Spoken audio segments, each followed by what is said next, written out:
XFM Express Balita. Express Balita.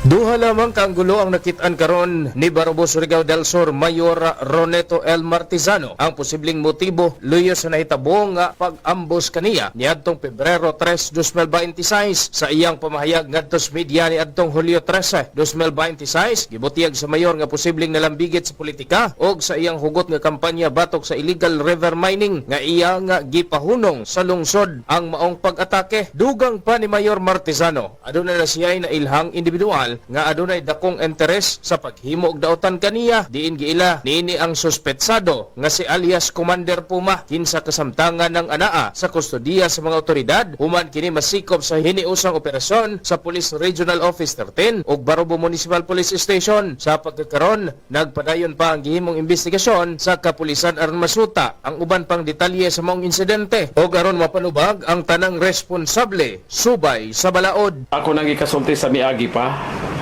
nga ang hinungdan siguro ang pangutana unsay motibo sa pag-ambos kanako.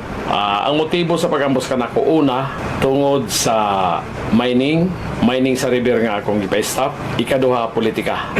Duha lang kaanggol wala na ilain.